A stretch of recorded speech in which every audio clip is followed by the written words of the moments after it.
Лудомания деген не екенін білесіз бе? Лудомания дегеніміз ол құмар ойынмен ауыратын ауруды айтады. Руслан Берденов депутаттың айтуы бойынша біздің елімізде қазір соңғы 3 жылда қазақстандықтар 1 триллион теңгеден аса ақшаны осы құмар ойындарына жұмсаған екен. Жалпы тіркелген 350 мыңнан астам құмар ойыншы бар екен. Ойлаңызшы, қандай қайғы қасірет. Және бұл деген бұл проблема, біреудің проблема емес, бұл біздің проблема.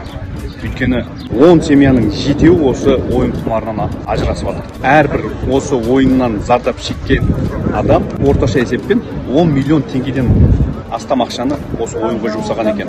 Ол өзіне емес, туысқандарын емес, бір мұқтаж адамдарға үй алып берген емес, бір ауырып жатқан адамдардың ауруын төлеп берген емес, садақа қылған емес, ол жай әшейін ойынға 10 миллион теңгеден аса ақшаны таратты. Жай әшейін ауылға лақтырып жіберді. Ойлаңызшы. Сондықтан бұл проблема, бұл негізі проблема, үлкен проблема. Және бұның артында үлкен алпауыт компаниялар бар. Және де мынаны ескерейік.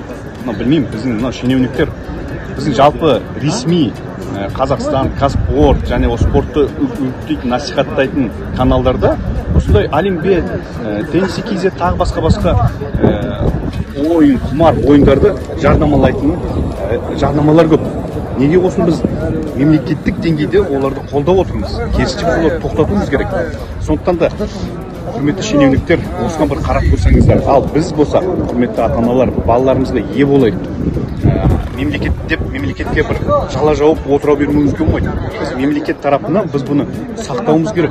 Балаларымызды интернетіне, компьютеріне, софтысында не бар екен, немен айналысып жатқан біз қарауымыз керек. Әйтпесе балаларымыз ойнап, ертең зардабы өзімізге келеді. Жалпы мен айтайын дегенім, кешегі ЛГБТ-ні көтерген Ардақ Назаров, Руслан Берденов сияқты жаңадан осы сайланған мәжіліс депутаттарына Алла разы болсын дей келеді. Бұндай мәселелерді көтеру оңай емес. Ертең бұл кісілердің артынан қаралап, арттарынан өсектер таратады. Өйткені олардың арттарына біз білетін үлкен мемлекеттер бар, державалар бар, және үлкен алпауыт компаниялар бар.